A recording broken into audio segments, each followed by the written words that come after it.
UFO Roundtable. The UFO Thinker and Pursuit of the Paranormal podcasts.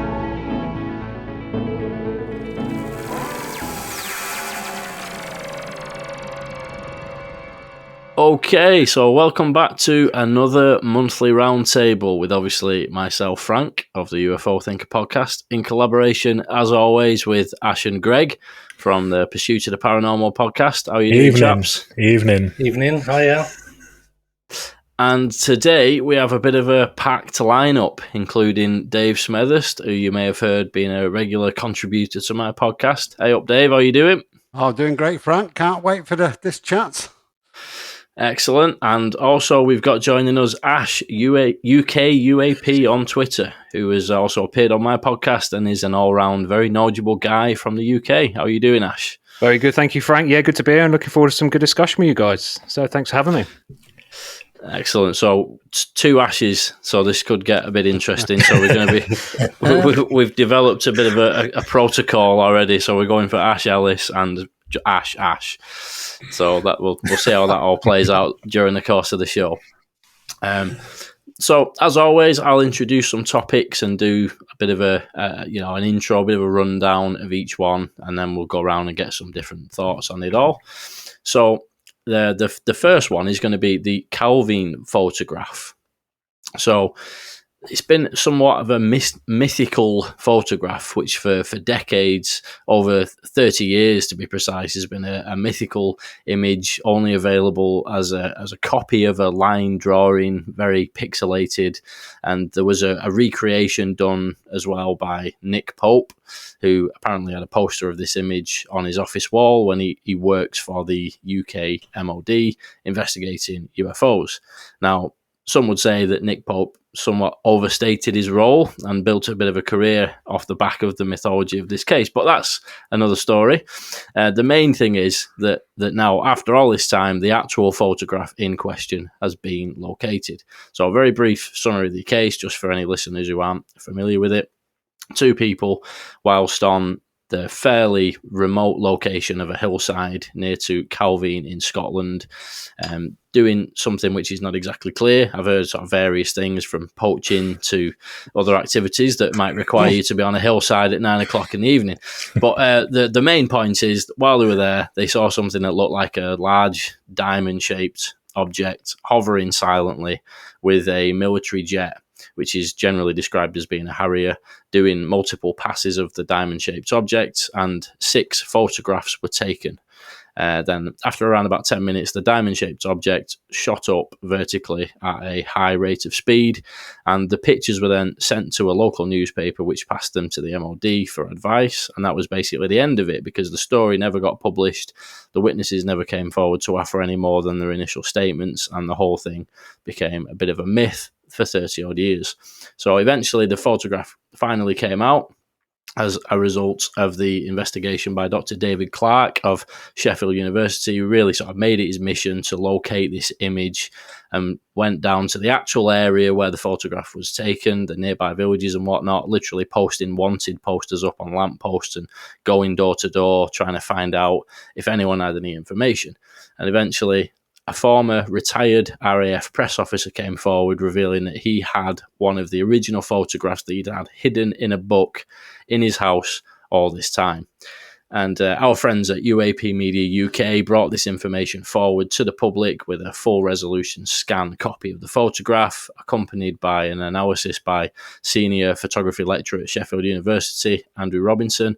And all manner of explanations have circulated online ever since. Of course, there's the possibility that we're looking at a non-human craft, but there's also been the reflection hypothesis, the distant mountain peak hypothesis, my favourite one, the Christmas tree star suspended on a wire hypothesis, the black budget tech hypothesis, and the list just goes on and on. So obviously a lot to discuss on this one, so let's just go around and get some general thoughts from you guys and see where it takes us. Are we looking at a non-human craft, a hoax, or a misidentification? Ash Ellis, what do you reckon, mate? I think the work by David and Vinny is great stuff, and I think can't take anything away from the particulars that they've been doing. And I've been working on it quite a while as well, them too. And it's great that we've actually got an actual photo, or one of the copies of the photos out there, which is just awesome. I think some of the sort of reaction originally was a bit too much. I just sat back watching it all sort of unfold, and like some of the reactions was like it was the smoking gun, it was the best thing ever, it was the thing we've been waiting for. It's like, come on, just bring it down a little bit. It is, at the end of the day, it's just one photo, and the photo is never going to be enough for anything. And some 30-year-old witness testimony from unknown witnesses, there's not really any sort of background. Well, there's background, but not any sort of solid background to it. But the question I've sort of had to myself is Craig Lindsay, the RAF press officer who had the photo. I think he was quoted as saying he's had this photo for all these years. He's just been waiting for someone to come to him. So this has like been a famous photo, and he must have obviously had some sort of interest to sort of keep it for some reason all these years.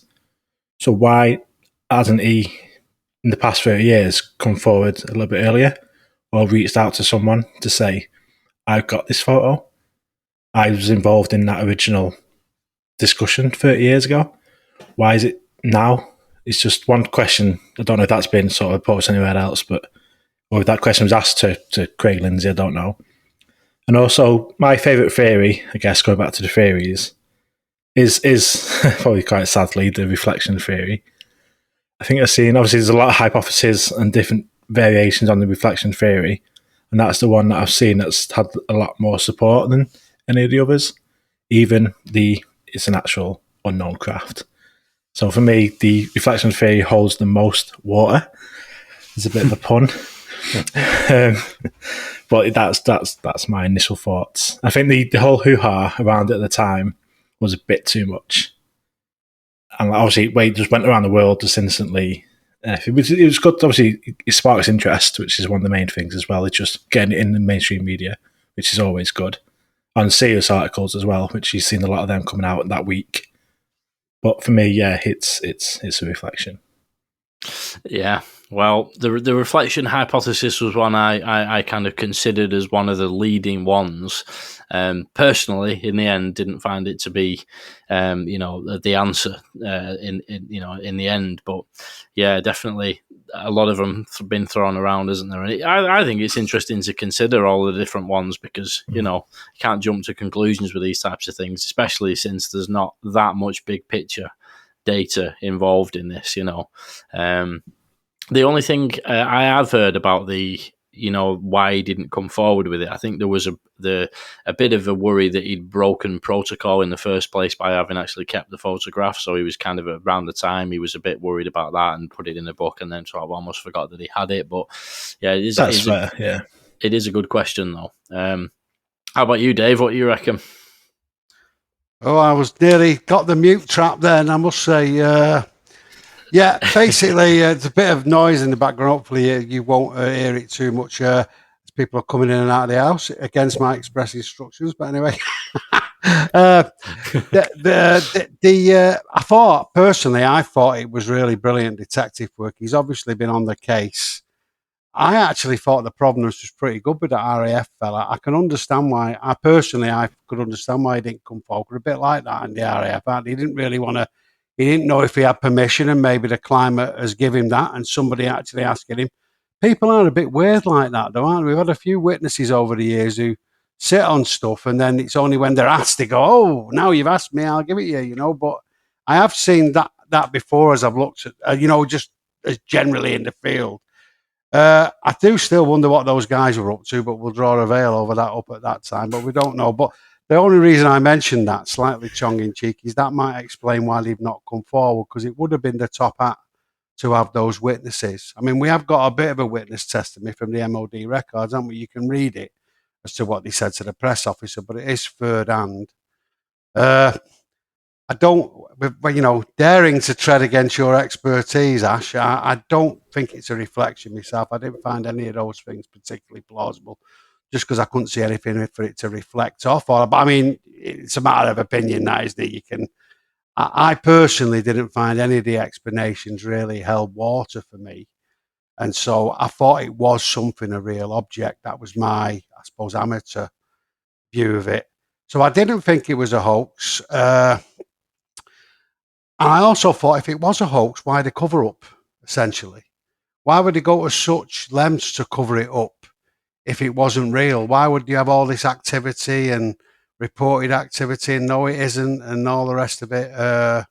So that was something for me. As to whether it was ours or theirs, which seems to be the choices left to us, I personally thought if it was something, it's more like, just looking at it, was more likely to be sort of other, of the other, whatever the other is, because there was aircraft buzzing around it, according to the witnesses. The performance was phenomenal, according to the witnesses. Again, this is just the witnesses. I do take that point.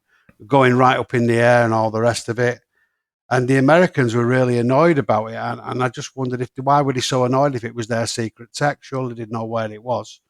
Unless they thought the British had developed it. But one thing that makes me think it might be ours, against my better judgment, is that basically the people who told the tale, Clark and a few of the others, they all seem to be implying quite heavily when they were interviewed that they knew there was something else they weren't saying that made them think it was American tech.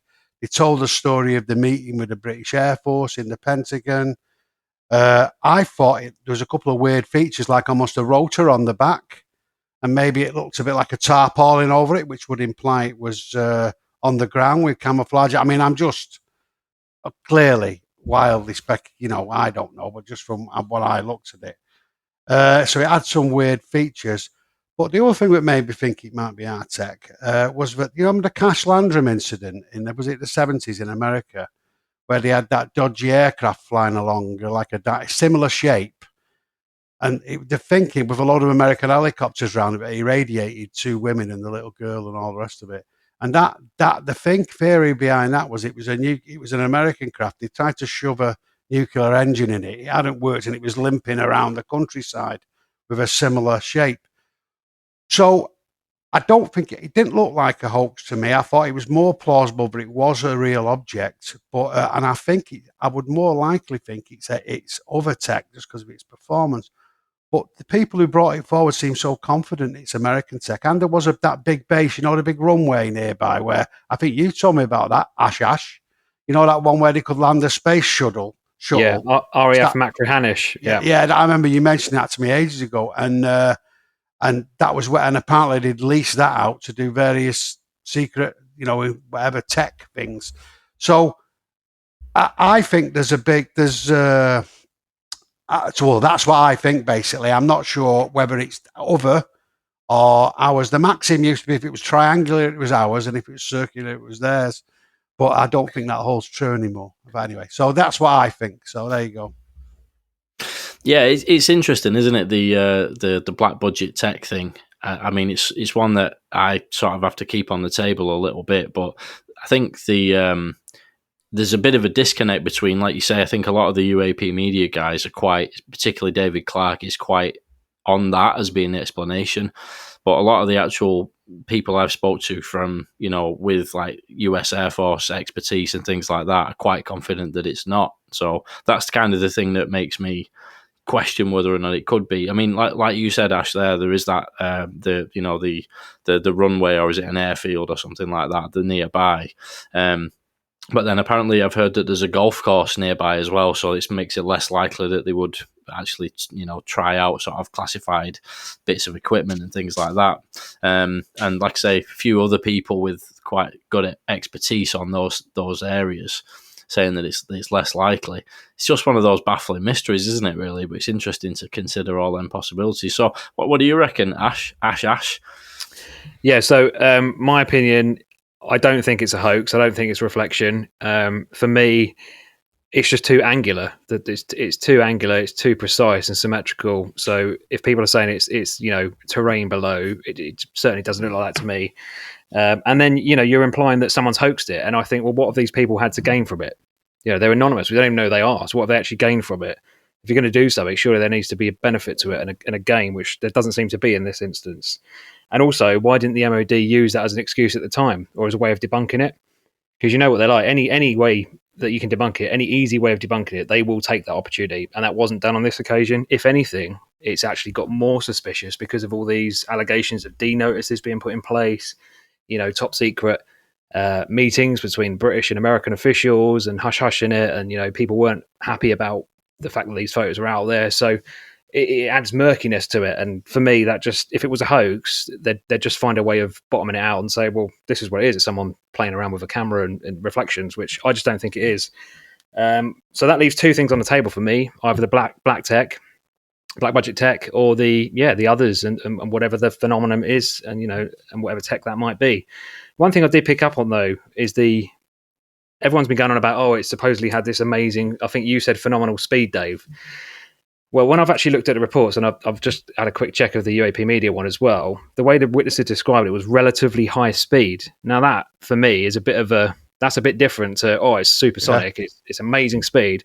Relatively high speed, I mean, define that. What you define as relatively high speed might be different to someone else who's got no aircraft experience whatsoever. So for me, the easiest way of bottoming this out would be if we actually had access to the witnesses, which obviously, unfortunately, we don't. So we're just sort of stuck with old witness testimony, the really good work of Dr. David Clark, and everyone's sort of speculation around what it is. But that would really bottom it out straight away, wouldn't it? If we could ascertain exactly, what was the speed, compare it with something we all know about.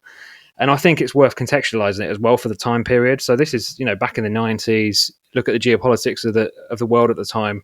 The Gulf War's happening, collapse of the Soviet Union's around the corner. We're still in the Cold War, or coming towards the end of the Cold War as well. Space race, all that kind of stuff, coming to the end of that. So when you start looking at it through those lenses, I think I tend to err more towards black budget tech. Now, that being said, I still believe it could be something else on the table, but that's where I sort of towards, particularly when you look at the fact, the B-2 stealth bomber was sort of first unveiled to the world during the Gulf War. So that is very triangular, very similar sort of shape, interesting flight characteristics, etc. So was it some sort of prototype or an upgrade of that was being tested? Who knows? It occurred in a low flying zone as well, which is a recognized military zone for low flying. So it would have had authorization potentially to do that. And another thing, this is just pure speculation, but another thing I thought, perhaps it was secret, but not too secret. Like it wasn't at the level of the most secret thing that's in the arsenal, or in the Air Force. And perhaps it had some other tech on it that we're not aware of, some sort of like holographic projection tech or cloaking tech, and perhaps it went wrong. Who knows? I mean, I don't know what sort of level they were at advanced back in the 90s, or whether we're even there now. But I do know that in the civilian world, I think there's some Japanese research scientists that have actually, I remember reading a study about it last year sometime, they've actually been able to project micro atoms or I'm not going to pretend I even understand it, but so they can basically project light into space remotely, which is just insane. Imagine if you could scale that up, which obviously the military would want to weaponize it and do that. Perhaps that's what was taking place, and that's what people saw, and that's why we can't explain what it is. I don't know. There's so much to it. I mean, we could probably easily talk about this for hours on end, about all the different theories and what it is or isn't or could be. But yeah, I think based on the information we have at the moment, and like I say, considering the geopolitics and contextualizing it for the time period, I think I'm swaying more towards black budget tech. Yeah, really good points, mate. Yeah, and I think, like I said earlier, I ended up basically with kind of anomalous craft or black budget tech as being the sort of leading explanations. I know what I would like it to be, which is obviously some kind of anomalous craft. But one of the things about the black budget tech explanation is, I've heard a few people saying is like, why would they test it there if it was like, say for example, it was some kind of joint US-UK program, or if it was just a US program for some reason it was there, why wouldn't they test that in some remote region of America? Unless obviously there is, like you were saying, when you bear in mind what the political climate around the world was at that time, unless they actually sort of wanted it to be seen, like to sort of put the fear into, some adversaries and things like that. What do you reckon, Ash? You have any ideas as to why it might have been tested there, apart from just obviously the fact that runway was nearby? Do you not think they would have gone for a really remote location? Potentially. I mean, there's been rumors that the RAF Machrihanish was used for experimental test flights from the Nevada test range, so Area 51. There's rumors that the Aurora program, whether that did or didn't ever come into fruition, was used as a route, and that sort of took off from Nevada and then landed in Machrihanish. I mean, bearing in mind, again, it's one of the only places on the planet. It was a backup runway for the space shuttle. There's not many runways in the world that could cope with that landing, so it was a backup for the space shuttle. I think it was like 5 miles long or something like that. That may or may not be correct. I've just picked that from thin air, but I think it's around that. So it's a huge runway, and that's around 150 miles away, I think, from Calvine, which, if you're flying a hypersonic speed craft, is no time at all. So flying it in that area, I mean, let's contextualize it. Scotland, although in comparison to the US, it's small. It's very remote, though. I think I saw something on Twitter the other day. Someone had put the population density, and when you actually look at it, most of it is just barren, space. Like, there's no one living there. So it's probably a risk worth taking. If you want to fly something and you need that particular terrain and you want to test something through mountainous regions and you want to be close to a friendly nation, friendly home base, then it's probably a good bet to do it there. And if people do see it, if the odd one or two people do it, you can probably quite easily debunk it. You can probably sweep it under the carpet. They probably didn't expect someone to have a fairly decent camera and be able to take 6 shots of it very quickly, which obviously probably sent them into meltdown. But yeah, I don't think it's out of the realm of possibility that they'd test it there. I mean, you have to test it somewhere, and that you can't necessarily negate where people are going to be every moment of the day, do you? Can you? So yeah, I don't know. What are you saying, Greg? So my thoughts are, first of all, we haven't discussed the fact that Nick Pope has been on about this picture being on the back, blown up for some time, and that whether or not that lends any credibility to the fact that he worked in an office with this picture in, I don't know. I found it a very interesting photo because like we've discussed before, I'm more from the paranormal side, although we've been talking a lot about UFOs in recent podcasts. So for this to come out, it is interesting timing, like it was mentioned. There's a lot going on in the world of UFOs now, so whether or not that was the right time for it all to sort of sync up and this guy to agree to come out, because it's not seen as such a sensitive subject, shall we say. I think it's I don't know what to think it is. I've spoken to Ash about the reflection theory. I've seen the mountain theory, which is quite compelling when you watch the videos. But where there's only one, we've only seen one picture, it is very difficult to get any kind of context in it apart from what we see. And if we take everything that we're seeing on face value, it's definitely, in my mind, it's something unidentified, whether that's US, UK, or something else. I think it's done nothing but to propel the subject forward, certainly in the mainstream. So people like yourselves who are into the UFO stuff all the time, it probably didn't do as much, because I know Ash wasn't that excited about it, and we'd spoken about that at the time.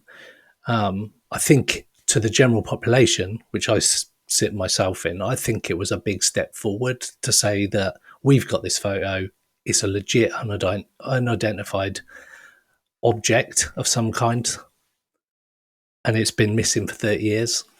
I think the whole way it came out is very compelling to someone like me.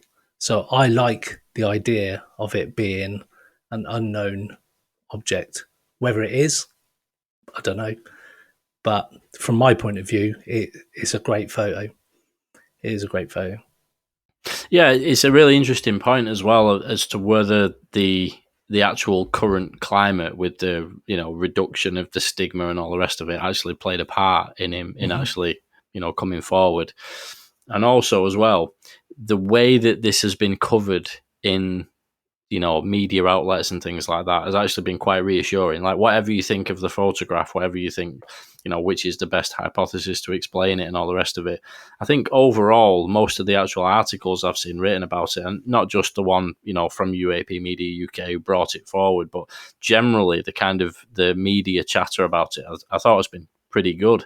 It's not been sort of like wacky X-Files music and all the rest of it. I've seen a lot of articles pretty rational and credible and, looking into it. So that's good to see. But I think also yeah, just to say that these photos taken before the internet came out. So these guys who taken the photo wouldn't necessarily have had as much exposure to what was out there. So to say it was a hoax, it's always a possibility. But at the time, they didn't come forward, and like Ash mentioned, what did they have to gain from it? Because back then there was no internet. It was if it wasn't in the newspapers, it didn't happen really, and nobody knew about it.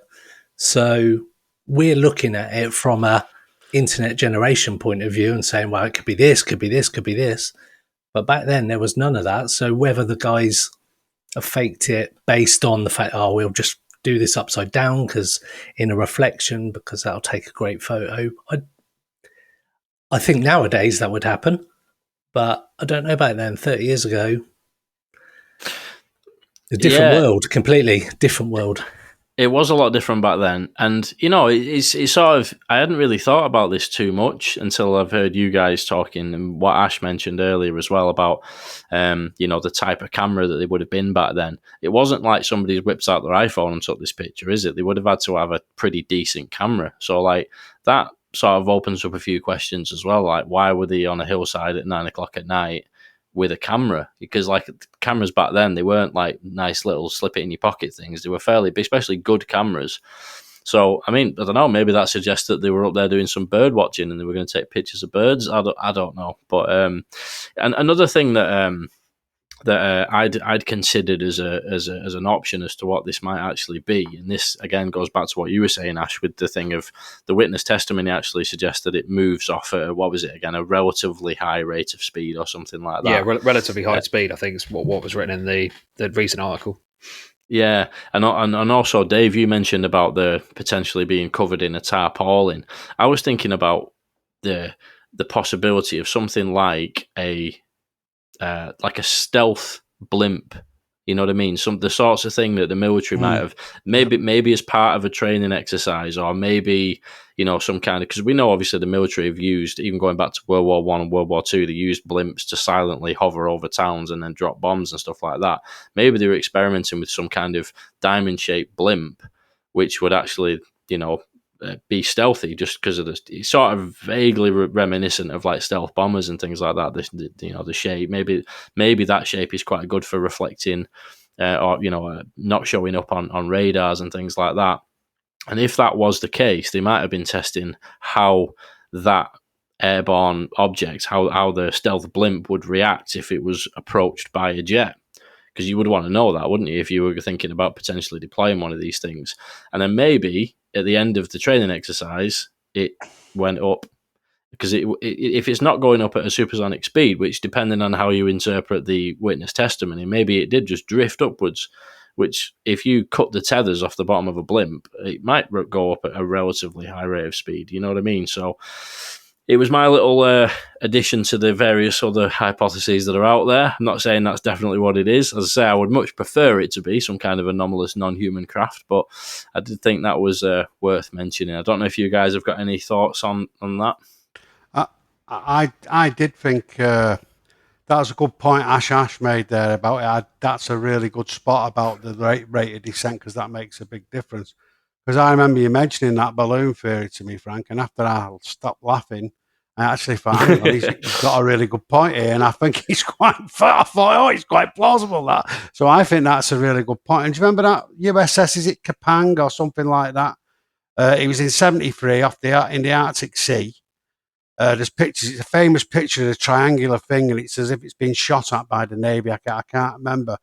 And I've seen the 11 shots of that, and one of the theories is that was actually a target balloon. And if you look at it, one of the shots, it looks dead like a UFO, but in other shots, it looks more like a balloon. So if they do have these big target things, it could well be something like, oh, there might be a bit of that technology knocking around. So I think that there's a bit that there is, after saying, oh no, there's no other explanation. That is a good. I remember thinking, yeah, that's a good one. That. So it could well be that. I mean, again, why they cover it up, I don't quite know. That's always a strong argument. I just one more thing I'd like to say, and it's just an interesting thing. It was a bit about David Clarke's article in the Daily Mail. I mean, I really like David Clarke, even though he's very sceptical. I've watched him on Vinny's show; he's been absolutely brilliant. But at the end of his Daily Mail article, he sort of out of character really, and I thought he shot himself in the foot a little bit because he said, "Well, this shows that it's all US." To paraphrase, it's all US tech really, and sadly, it's not conspiracies and little green men because it's all likely US tech. And I thought, he's got absolutely no evidence. There's decades of evidence. Why say that? And I think David Marler pointed out that he named the Star Trek. He said, oh, after Star Trek, that's when triangular UFOs started to appear. Now, he's a great guy, David Clarke, and he's an asset to the community. But the reason I mention it, he's not particularly to have a go at him because he's entitled to his opinion. But I did wonder if there was a bit of confirmation bias going on. If he strongly thinks that in the face of quite a bit of evidence to the contrary, whether he was more prone to the American tech thing. I mean, I don't think that's true because there seem to be other things. But I was quite disappointed with that comments at the end of the article because I don't think you can make that statement. But as I say, I just wondered if he was particularly going towards that theory. So that's just an interesting. But don't get me wrong, he's done brilliant work and he's not I do respect his opinion, but on that I thought he was a bit off base, to be honest with you. I was a bit disappointed in that. Anyone want to add any comments there on the Calvine? One final thing I want to say is I'm not seeing if anyone, like other people, have really come to a conclusion about the comparisons to the Puerto Rico hoax photo. It's a very, very similar image of the diamond craft. Looks like a plane travelling behind it. And when you put them next to each other, they are very, very similar. So I'm just not sure if anyone, like on Twitter or whatever, has sort of come up with a reason or just totally been able to debunk that is similar, like sort of like a recreation. When you go back to a hoax, if someone was aware of that Puerto Rico photo, they've recreated it pretty well if they're making a hoax of it. Or what is that just been a coincidental thing? I'm not really seeing if people have said much about that. Yeah, go ahead, Ash. Yeah, is that not just like a little bit of confirmation bias as well, though? Like, there's like thousands of photos out there of UFOs, and it's like when you buy a new car, isn't it? You don't see them, and then suddenly you see the same car. Every third car is the same one, but suddenly we've seen this photo, and now we're thinking, well, what other photos look like that out there? And we're just making that comparison. I don't know. Is it a bit of that? Possibly. Yeah, it could be. Funnily enough, I actually saw something. I'm pretty sure, if memory serves, it might have actually been David Clarke himself. He posted those two pictures side by side, and the question was asked was something along the lines of, was this the photograph that inspired Calvine as being done as a hoax? So I'm not exactly sure if it was an article or a video or something like that, but I know that he did post something about that the other day, but I didn't get a chance to read it, so might be worth checking that out. Like I say, I don't know what extent he looked at that, but I think for me, I think the main conclusion I ended up coming to, as much as any one of these hypotheses is quite interesting to think about, it without like you guys were saying before, imagine if like the witnesses came forward and did a 3-hour podcast talking about it. There'd be so much more that you could actually be able to discern from body language, the way they're talking. You could probe and ask questions. Did it go off at hypersonic speed, or did it drift? Things like that you could clarify. And also, like, if there was, let's say, comparing it to the Nimitz case, for example, imagine if there was a radar operator nearby who saw it go at a ridiculous speed on the radar, and then maybe even the pilot of that jet came forward. That is when we'd really be in business, isn't it? Is to actually be able to figure out like what the thing is. But we're kind of left without those details. I think you get to a point where you go, it could be this and this, but I can't really say for sure. I think if we had just one more of the photos, would answer a lot of questions. You could probably wipe out a lot of theories with even just one more of them 6 photos. But until we have anything else, it is all just theories, which is fun. That's it as well. The other thing I was thinking about, and again, this might have been addressed somewhere, but if I was on a hillside and I saw this object and I was stood there for 10 minutes, I would have took a lot more than 6 photographs. So does that suggest, is a bit weird that they only took 6? Maybe they only had 6 photographs worth of film left because it would have been a film camera. Or maybe that suggests that there could actually be other negatives somewhere out there of other photographs that had been taken and they didn't send all of them to the actual newspaper or something. I hadn't really thought of that too much before. I don't know if you guys had got any thoughts on that. I think we're so used to digital phones these days, camera phones, that we just assume click, click, click, click, click. You can just take thousands of photos and worry about it and delete the bad 4K ones. video. Yeah, but I think back then, you really had to sort of pick your shot. Like an old crossbow. And they said they were hiding, weren't they, as well, from whatever it was. So they were hiding. Yeah, they ran back to the tree line, didn't they? Yeah. Yeah. I tell you what, though, it would have been, I reckon, if it hadn't have been for this recent, it would have been any other decade or any 5 years ago, it would have been a massive story, this, and it just shows where we are. But it's not such a, and I wonder if they rushed it out a bit because they thought they knew stuff about earrings and everybody saying various, which was nice lead into what we're going to discuss, I suspect, next. But the context, they might have thought, well, we better get this out there, otherwise it's going to be totally overshadowed. But nonetheless, it would have been massive 5 years ago, and Nick Pope would have probably had a couple of books out on it, wouldn't he?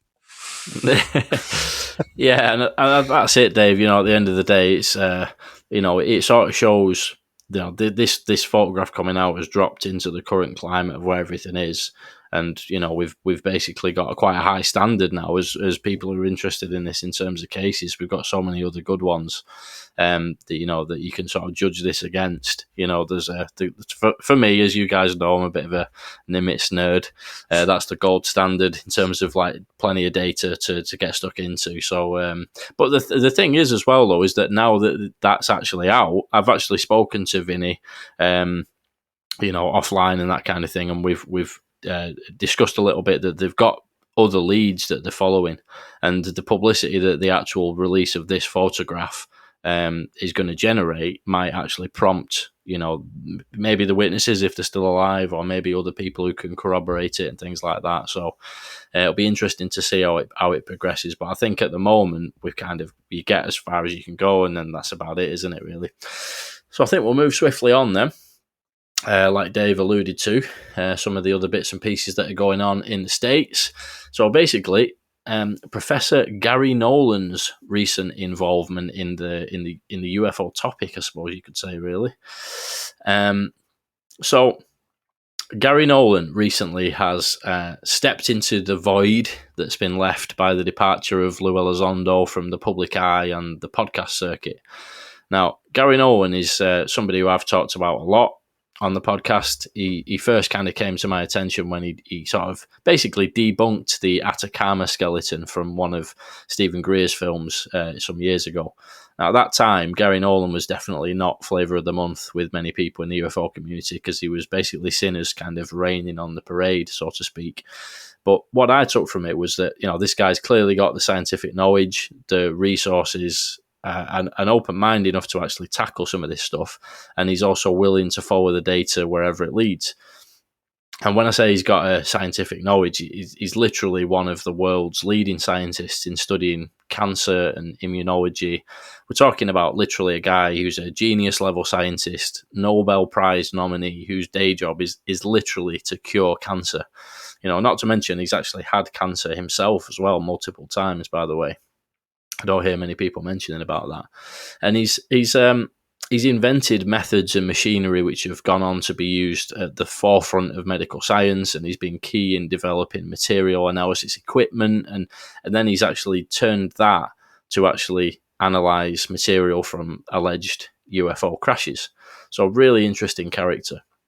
And the main points I wanted to bring up for discussion today is Garry Nolan's bombshell appearance on Tucker Carlson, in which he revealed that he personally briefed Representative Gallagher before the congressional UFO hearing some months ago now about the Wilson Davis document.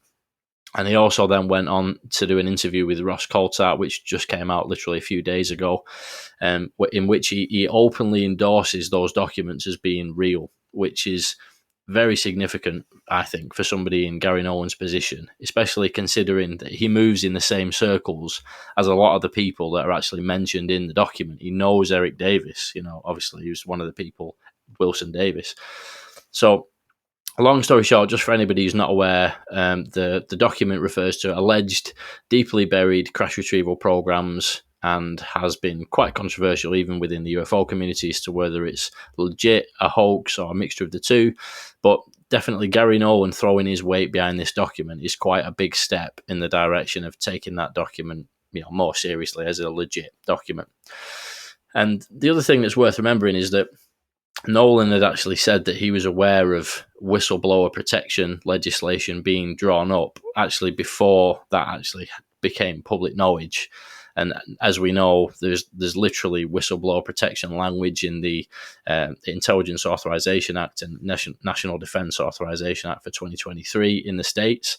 And it seems as though that's going to be signed into law, which would pave the way for people involved in crash retrieval efforts and legacy UFO programs within the US government to actually come forward without fear of prosecution.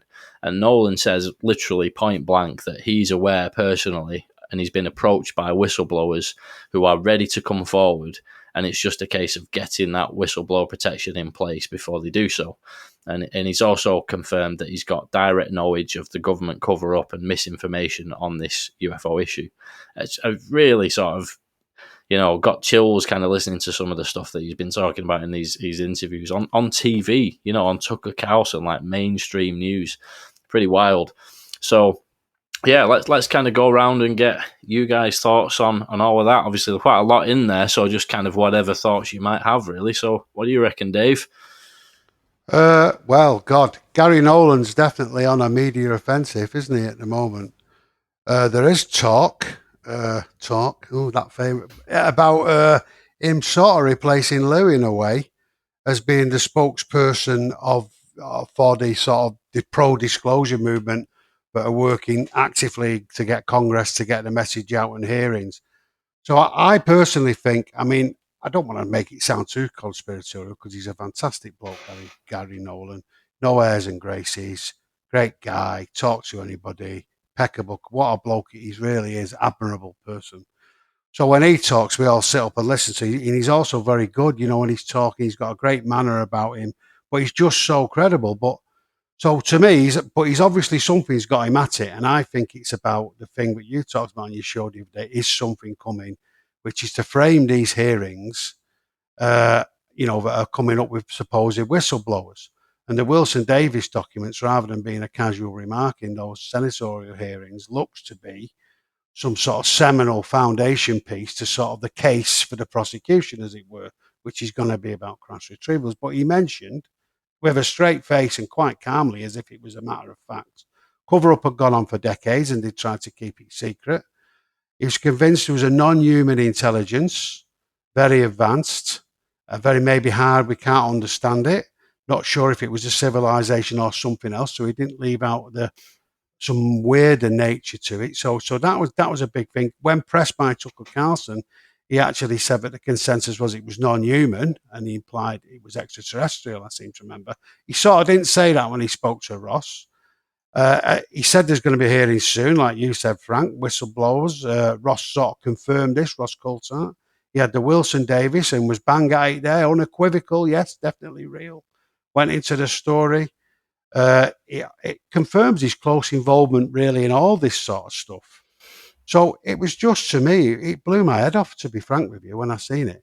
I thought, my God, I've never heard anybody say this. Not certainly like him. And he wasn't, the main thing, he wasn't messing about. He just said it like it was clearly a fact. And when a man of his credentials says that, you think, well, who's going to, I know you can't just believe it because he says so, but it's a bit different to somebody else saying it, isn't it? So I thought it was mega, but I also thought it was part of where, apart from, as I say, this anti-disclosure movement, he's not just got up one day and thought, I'll say that.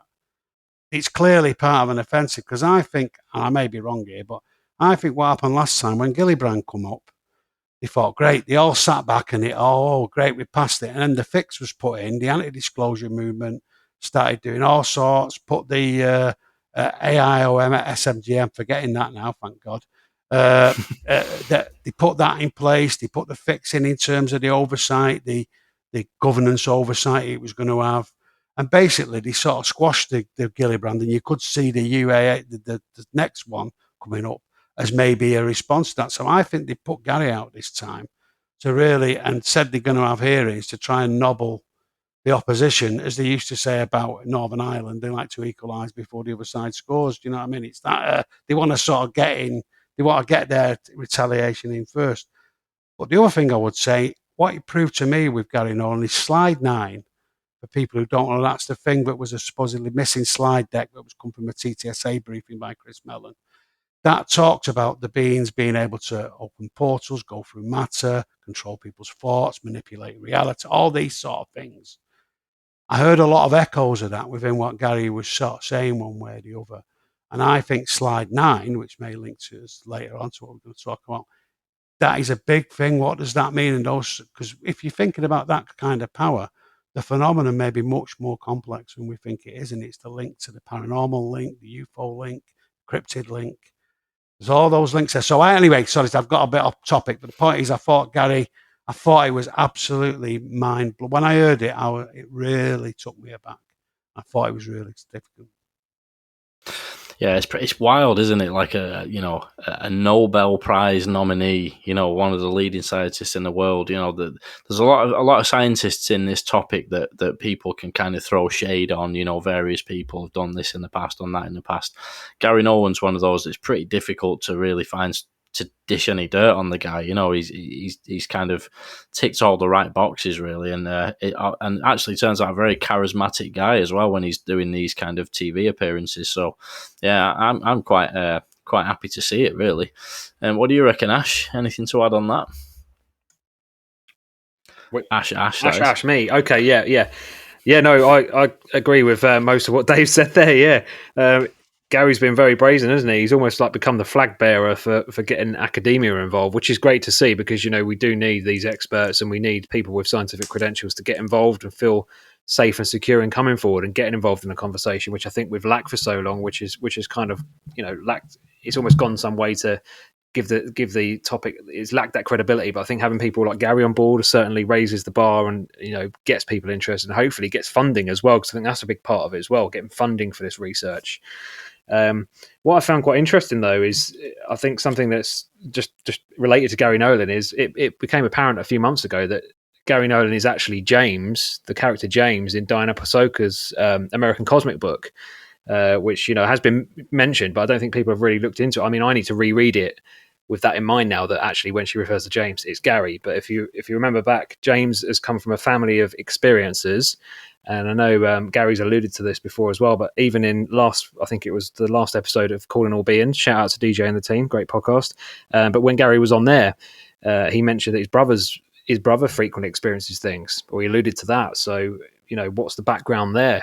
Is this another reason why he's so interested in it? And you mentioned he'd had cancer before and knew, had it several times. So is it almost like he's really into this because he's almost trying to find a cure for and trying to understand why he ascertained all these injuries and the negative aspects of the phenomenon. So he's clearly personally involved in it. He's got personal experience and a reason for doing it, but he's also got the academic repertoire to back it up, which I think is definitely needed. Another interesting thing I thought from what he mentioned on the Calling All Beings thing the other day, he was asked a question about whether he'd signed an NDA to look at all these, he was investigating this Havana syndrome, all the different scans that people have and stuff like that.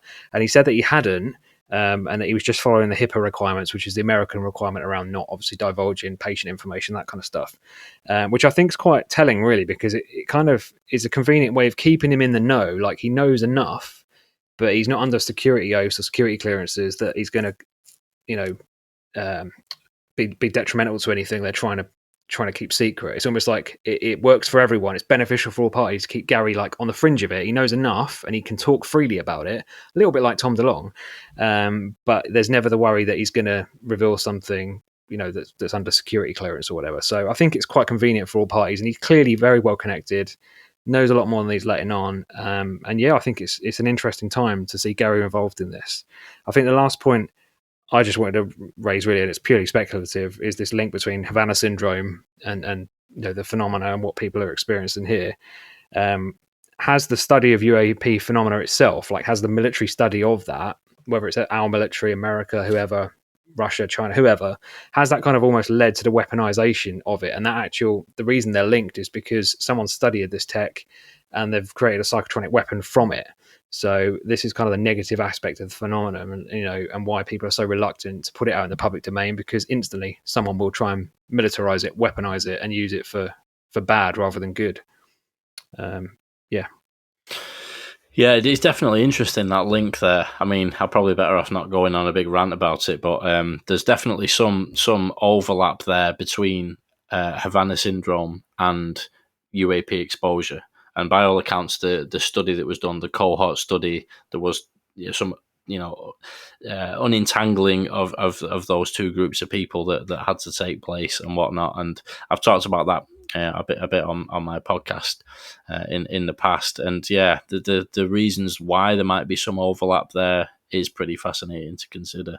It's also really interesting, that point about he comes from a family of experiences, like he's actually genetically predisposed to actually having experiences, because he's actually talked about, again, supposedly, according to the current explanation of this, is that cohort study actually stumbled upon this basal ganglia anomaly in the brain, which is actually, again, something that runs in families. And one of the links that he's investigating is whether or not that is actually more likely to lead you to have experiences with the phenomenon. And if that is the case, it's kind of directly linked to his own experiences. And there's an interesting parallel there as well, with the fact that Garry Nolan's talked about being genetically predisposed to cancers as well. And one of his main things in life is to do that. So there's a sort of interesting parallel going on there. But yeah, what do you reckon, Ash Ellis? So I think the first thing I want to sort of say is, I think we as a community can sort of hold people sort of a higher esteem because they are a professor or a doctor. Like we got Avi Loeb, you've got Garry Nolan, you've got professors at Stanford, professors at Harvard.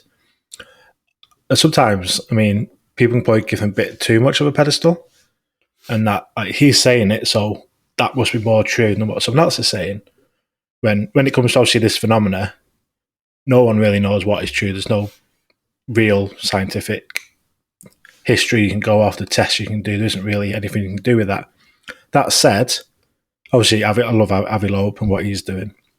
But Garry Nolan, I've not watched the recent stuff with Garry Nolan. I've read tidbits, obviously the non-human intelligence, talking about the whistleblowers, and he knows some of the whistleblowers that are ready to come forward.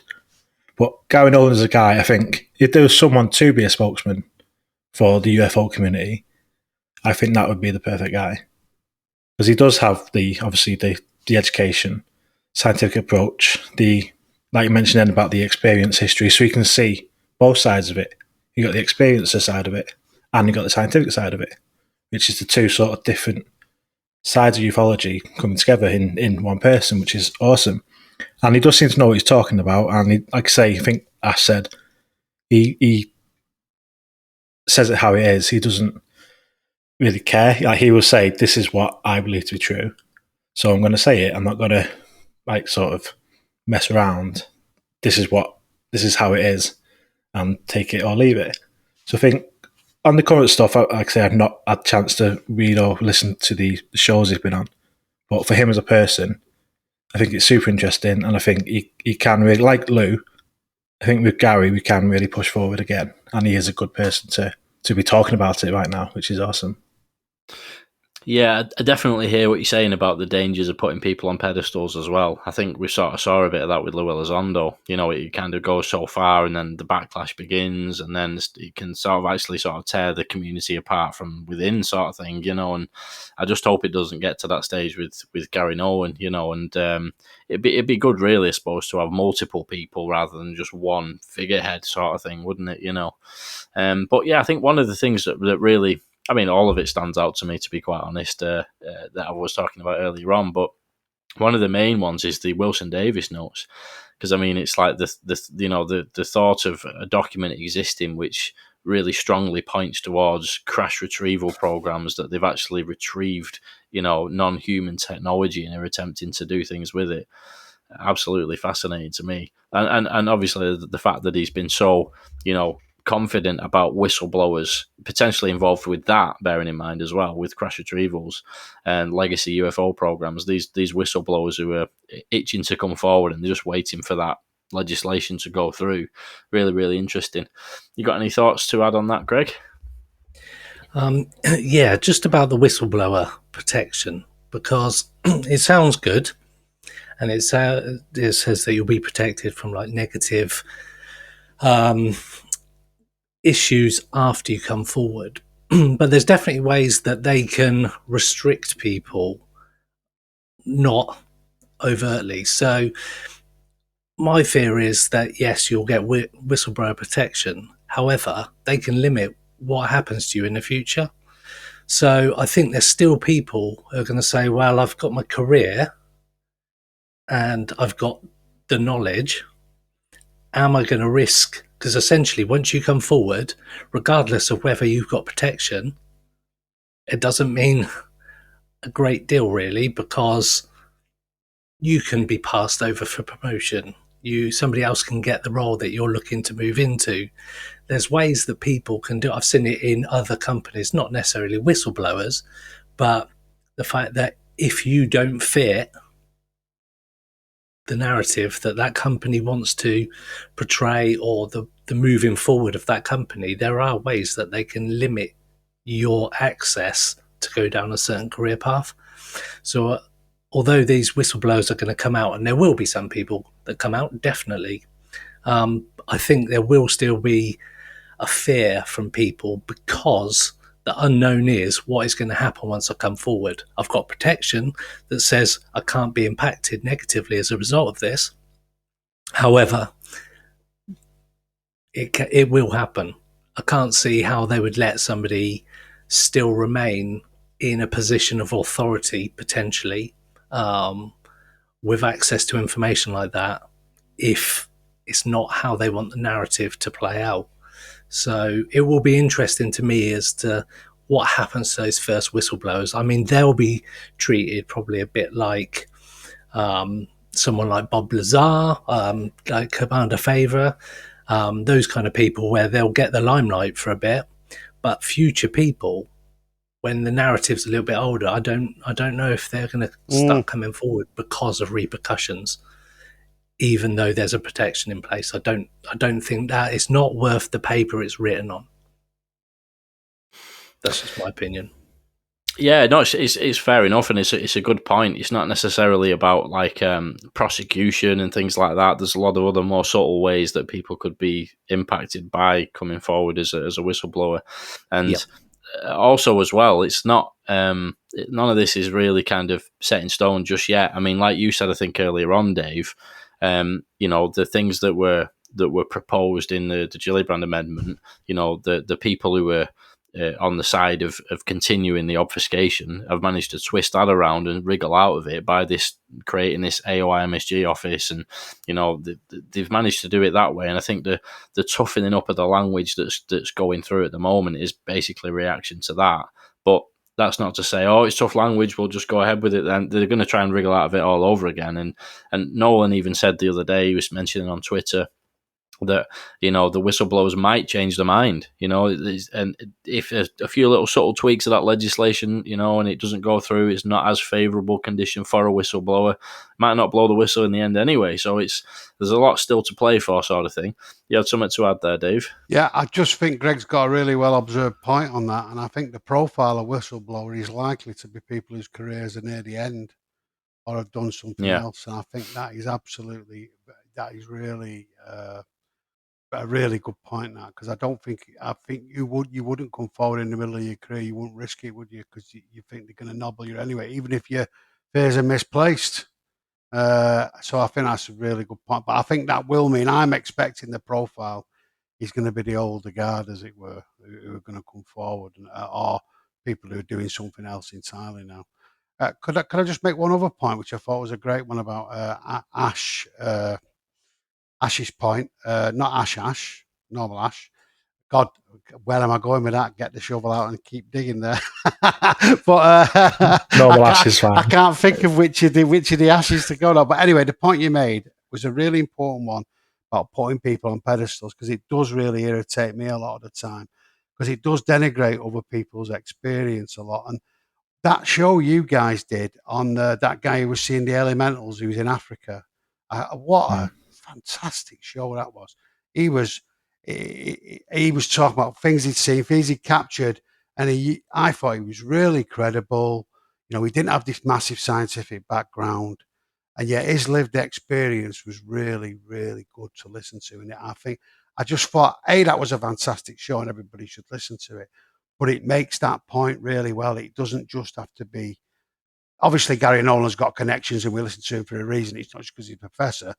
But you're right. You're dead right to make that point, Ash. I think that's really, really important. And we can too often get carried away with the establishment, as it were, and not listen to that lived experience. And particularly when it comes to the paranormal and where we're getting closer to that, and the sort of that part of the phenomena, the lived experience is really, really important. So I didn't mean to go off on one then, but I do think that show was brilliant. By the way, I must just say that. Yeah, nice one, Dave. Great points there. Anybody else got any bits and pieces to add on the Garry Nolan whistleblowers, Wilson Davis side of things? I was just going to add on a point to what Dave was saying there, but you're absolutely right. You know, we put witnesses on pedestals as well, don't we? In these sort of cases, we go, they're a pilot, so they must be. You know, they've still got a Mark 1 eyeball. They're no different to. So what makes a pilot suddenly their account much better than, you know, a guy that's a binman walking down the street doing that? Well, why is that any different? Yeah. You know, we just put labels on people and we say, oh, well, just because you do that job, you're suddenly a great witness. Well, no. Why not? You know, he's still got a brain, he's still got eyeballs, he's still seeing what's in front of him. So I think we do it as well when it comes to witnesses that have experienced things and experiences. And yeah, we seem to put more credibility on someone just based on their job or what they look like, which is just wrong. And I think we're probably missing out on a lot of data. You know, we talk about data and how we should collect data, and we need more data to confirm the phenomenon and work out what it is. Well, if we're actually, you know, discarding a lot of stuff and go, well, we don't actually want to speak to you because we don't believe you because you're not a pilot, you're not a military person, blah blah blah, then we're missing out on a lot of really good accounts, I think. So yeah, I just wanted to add that really. Well, it is, Ash. I think it's like debunker armor. We subconsciously think, right, they're going to nobble us on this point, so we need to pick the best witness who's unassailable. Now, it isn't. I would, you know, obviously with an airline pilot, you would listen because of all the training, but it is you're thinking, right, I've got to pick, and in the act of trying to protect yourself against the debunker, you do that what you're saying, and you sometimes disregard other stuff. I think that's a good point. Interesting point. That is a good point, and that's kind of what we do in criminal trials, isn't it? You know, let's say that someone's witnessed a robbery, the homeless guy's witnessed it, but then you've got the CEO of a large company that's witnessed it as well. Who are you going to use as the witness? You know, and that's kind of the similar thing as what's going on here, isn't it? Yeah, great points. Right, shall we crack on with the next topic? Cool. So, moving on to basically another high-profile scientist who is a sort of long-standing researcher into the phenomena, and that is Harold Puthoff, otherwise known as Hal Puthoff. So Puthoff has a PhD in electrical engineering and has been a consultant to many US government programs, as well as being a part of and a founding member, I believe, of TTSA. And I think it's safe to say that Puthoff hasn't shied away from some of the areas which could be described as fringe kind of topics outside of mainstream science. Puthoff recently published a paper entitled Ultra-terrestrial Models, which examines the possibility of an advanced non-human intelligence existing on this planet as being an explanation for some of the things being witnessed in terms of the anomalous sightings.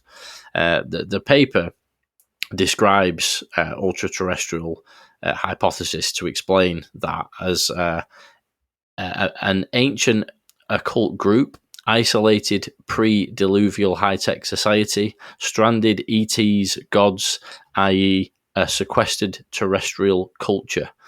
Bit of a mouthful there. And the quote from the introduction of the paper is, quote, "Under consideration in this paper are two seminal statements and their concomitants currently unknown as follows. Number one, there is an unidentified phenomenon interacting with the current human population on Earth. And number two, it is currently unknown whether the phenomenon is exclusively extraterrestrial, extra-dimensional, crypto-terrestrial, demonic / jinn, proto/ancient human, time travelers, etc., or some combination or mutation of any or all of these.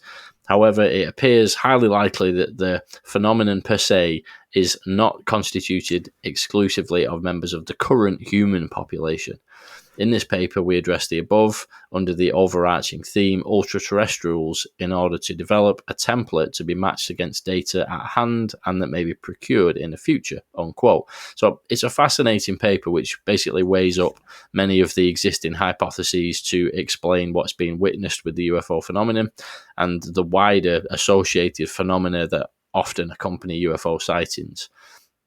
After this, it describes this possibility of an ultra-terrestrial hypothesis and puts forward some pretty interesting arguments as to why that is worth considering. So, what do you guys reckon? How about we start with you this time, Greg? What do you think? So, yeah, it's an interesting paper, for definite. It was a good read, and I know some of the people on the internet they just thought it was rubbish. If you look at the website it's on, it's very 1980s AOL type thing. But I've been on the NIDS website when that was live, and that was very similar kind of quality. But it did make me think, certainly about the stranded or colonizing ET/gods hypothesis. I was quite interested in that. The fact that they were potentially in isolated mountain bases, underwater, which, as we know, certain UFOs, USOs, that's the kind of thing they're sort of seeing, and that they're covert group of people that have been stranded here, for example. And it goes on to talk about the harvesting of sperm and ovaries as part of a reproduction program, which I hadn't thought of it from that point before, is that they're doing it not to forward their sort of, or us, or understand how we reproduce. They're actually doing it to create a bigger gene pool for themselves. So because there's so few of them, that when they start breeding or reproducing, that they haven't had, or that over time they'll have a smaller gene pool. And if you've got a small gene pool, that leads to a lot of complications when you're reproducing. So that was certainly an aspect to this paper that I hadn't really thought about from a, why are people being abducted? Why are reproduction experiments taking place? And it also suggests that there'll be like human form as well as like an alien type form, or an extraterrestrial type form. So I found it was a different way for me to look at the whole subject. And I was going, actually, that can fit that narrative as to why they're in the sea, why they're in the mountains, why they abduct people, why there's a reproduction issue, and why people see a mixture of humanoids, human-looking people on board the craft. So I found it a very interesting paper. Whether or not any of it's right or wrong, I think this whole subject, as we've been talking about, everybody's got so many different opinions. This is his opinion and his hypothesis, and who's to say he's wrong, somebody else is right? It creates a lot more questions when you start delving into what he's talking about than it probably answers. But I found it very interesting. I don't know about the rest of you guys. Yeah, it is really interesting. I mean, me personally, as you guys all know, I'm sort of relatively, new to this topic, or at least being kind of deep into the topic, And if somebody would have said to me about, 4 or 5 years ago about the possibility of like, aliens existing here on Earth, it sort of conjures up like hollow Earth theories and all the rest of it, and I would have been nowhere near that sort of thing. But actually, when you actually dig into it and you get more involved in the topic, you do start to see the value of these types of hypotheses, and it does actually make more sense in some ways. I think we were on the last roundtable, we're talking about just the sheer size of like the Milky Way galaxy and like the amount of time it would take to travel across, and even just that, even though it's a relatively simple point, does make you think, actually, is it more likely that they could originate from actually this planet? And there's other things going on. It's not like a sci-fi side of daft concept. It's actually, there's a lot of quite interesting points as to why that might be the case. Like you said, humanoid forms, and the paper talks about the consistent being taken to bases and potentially under the sea, from people's abduction reports and things like that. Definitely the way that it's put together in this paper, I think, is a really good way. If anybody's not familiar with those kind of hypotheses, this is a really good way to have it all laid out, quite convincingly. So what do you reckon, Ash Ellis? So I think this seems to be a bit of a pattern with me, but just underwhelming. I read the article, the paper, and then I got to the end of it, and I thought it was the intro. Like, I literally thought that it was the intro, but all of it was just the whole paper. And it's just, to me, it's just, there's nothing really in there that I think, obviously, like Greg said, us being sort of deep into it, we come across this stuff all the time. So everything that's in this paper is just what we had discussed last week or over the past couple of months. It's nothing new, nothing like groundbreaking.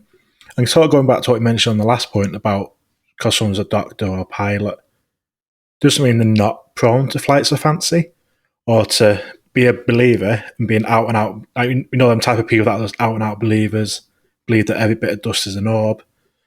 The doctor could still have that sort of opinion and thoughts on the subject. So reading it, I literally thought it was the intro, and I thought, oh, that was it. That was the whole paper. I didn't get what was so interesting. It's just, maybe that's because I'm already talking about all this stuff on a weekly basis that it's laid out well.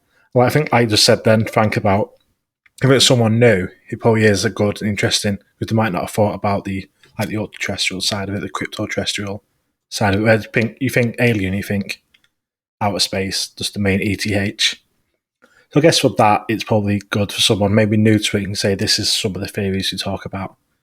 But for me, I was just like, meh. Yeah, that was it for me. You're a hard man to impress, Ash. but no, it's an interesting point. It just made me think when you were saying that there. I think me and you have discussed this, Dave, as well, about the actual the timing of the release of this paper. And like you say, Ash, it is pretty short as well. So it's not like he's done it's like a book or anything like that. It's literally I think it's about 15 pages long or something like that. I was ready for a deep read. We sat there for ages, taking it all in. I was like, oh, yeah. It's done. That was it. But I sort of wonder, because it's pretty concise. I think it's, a nice way to put it. You know what I mean? But and it lays everything out. It's almost as though it's actually aimed at people who aren't as familiar with the topic. And I think me and you, David, discussed about the timing of this, like why now sort of thing, because I believe this paper's been floating around for a while and he's decided to, bring it out at this point when there's kind of a lot of momentum in the topic. I don't know, is that an argument as to, perhaps that was part of the motivation for actually doing this and laying it out the way he did and bringing it out at the time that he did? Who knows? But have you got anything to add on that, Dave, since I've just name dropped you there? No, that's right. Well, you're right. I just didn't want to dive in, but yeah, the timing. Apparently, he wrote it in 2019. I think James Iandoli had been mithering him, and I think John, what's his name? John from Wales. I can't remember his handle on Twitter. I think they've been mithering him as well, apparently, to put it out there. But you're right. So he'd done it a bit ago, and then with COVID, he didn't release it. So if we were talking about again what Hal Puthoff was saying, he basically said we've got a long lost sister Civ or a surviving Atlantean one. That's basically the crypto one. We've got the trapped aliens, which you could see as Anunnaki, which I don't mind the Anunnaki stuff, but I don't quite see it as the classic tale told. I think there's a bit more to it, but there's that or another alien Civ. You've got maybe an esoteric group who've discovered lost secrets and are using the tech and have been doing so for some time.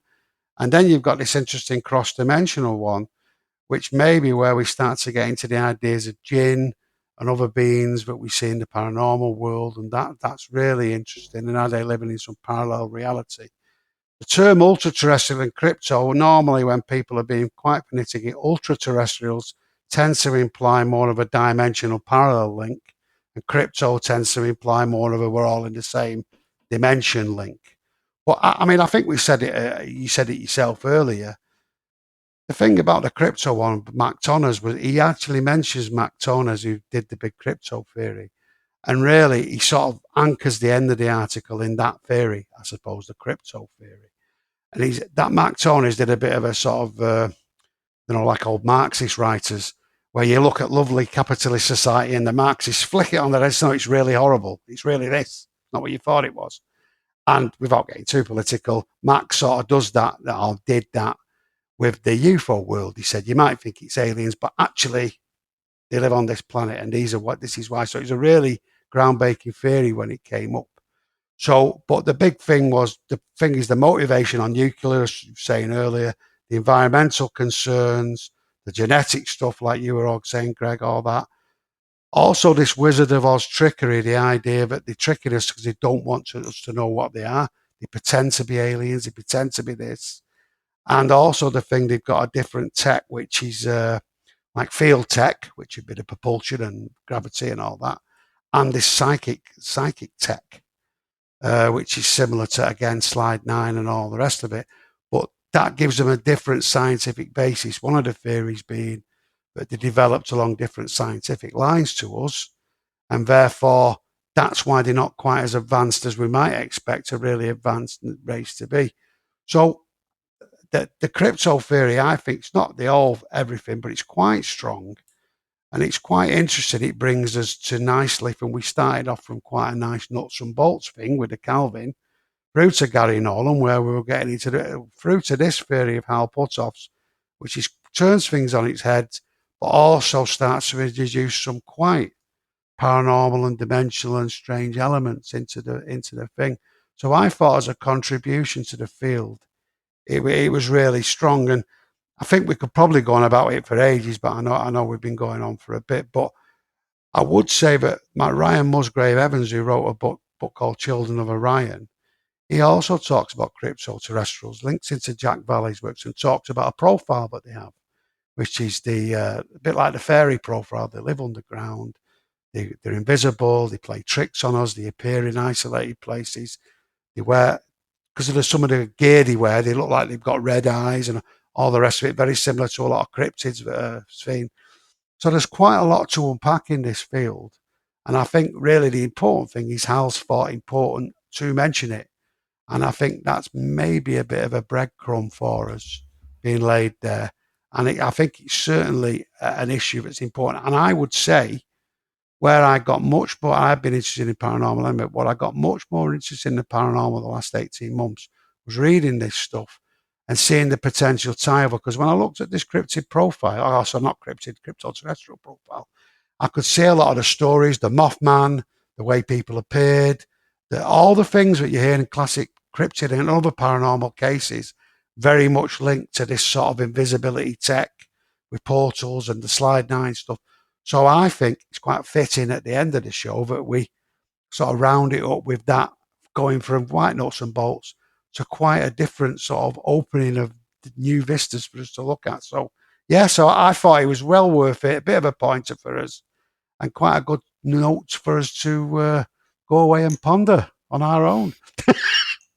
Yeah, exactly, mate. And we would have gone to Ash, but he unfortunately have had a few technical issues with Zencaster. Or having said that, I think he's just popped up as waiting to get back into the stream.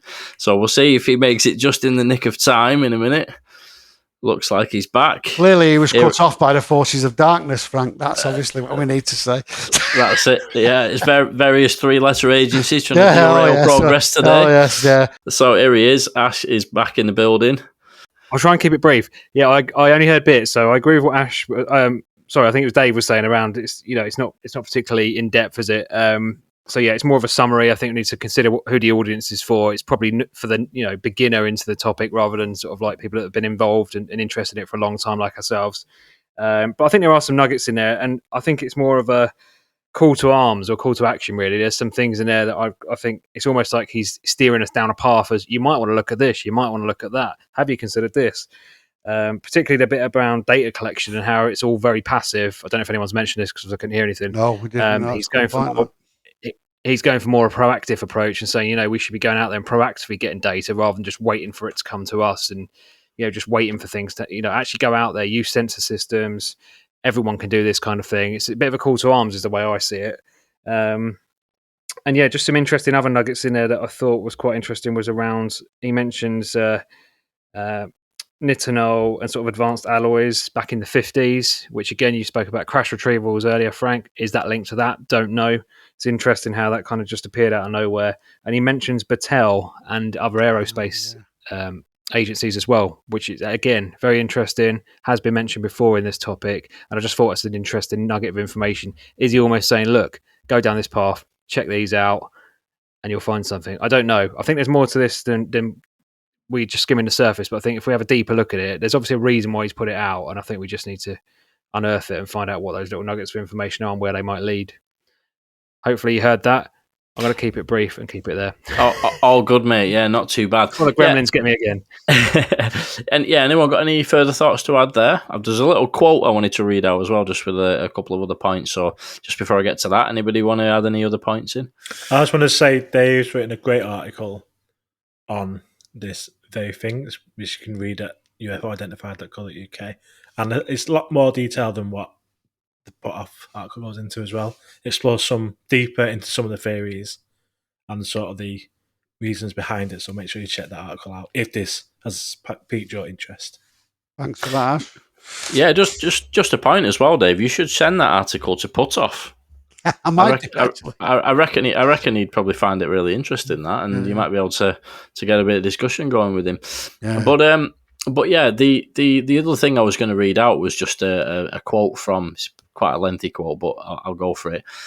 So it says, quote, "It would be critical to discern the motivations of the ultra-terrestrials to maintain such a secret existence.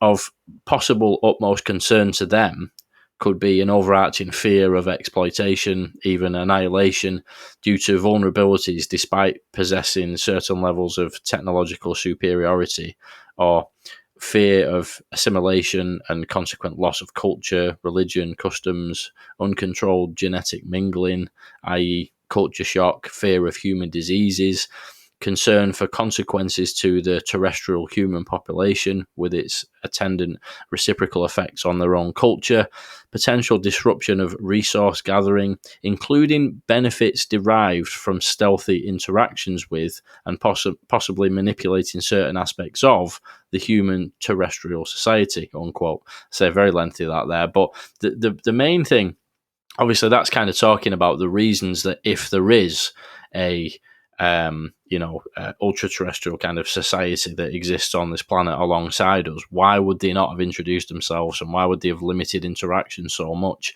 And I just thought there were some really interesting points in there as to why that could be, particularly the one about the benefits of stealthily interacting with humans rather than overtly doing that. And if it is some kind of a genetic harvesting or whatever else it might be, just abductions in general, I suppose, the point that that's basically making is they'd be better off doing that stealthily, because if they reveal themselves and they say, yeah, we're here, by the way, we share the planet with you, and just so you know, we're going to kidnap some of you now and again and take parts of your biological material off you, that's not going to be a particularly conducive to healthy relations between the humans and the non-humans. So I thought that was quite an interesting point. I wonder if you guys got any thoughts on that before we wrap up.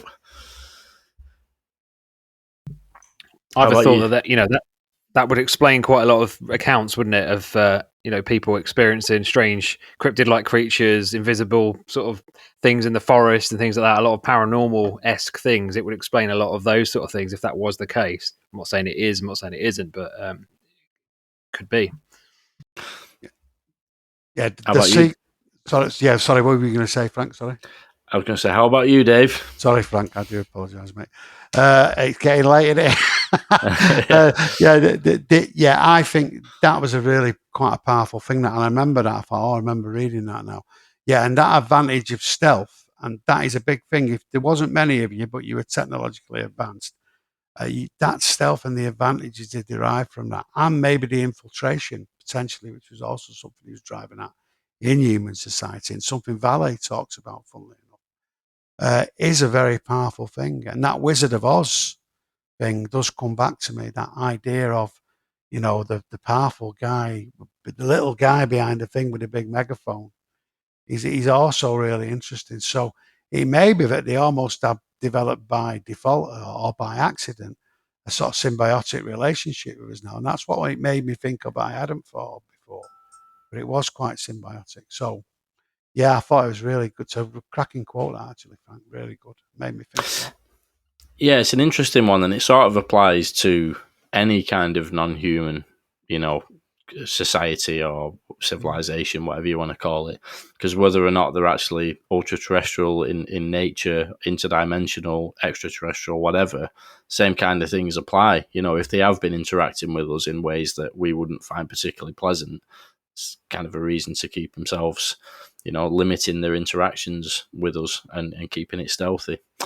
So yeah, anyway, I think that's probably a good time to wrap it up. Any further comments from anybody before we do so? Just really enjoyed it, mate. I thought it was a really good conversation, and it was quite diverse as well. I really did enjoy it. It was great tonight. Aye, it's always a pleasure. So, right, we'll wrap it up there for now then. A few technical issues there tonight, but we battled through, and I think we did all right in the end. So, that's good. I'll catch you guys next month. Cheers. Catch you later. See you later. Guys, take care. UFO Roundtable. The UFO Thinker and Pursuit of the Paranormal podcasts.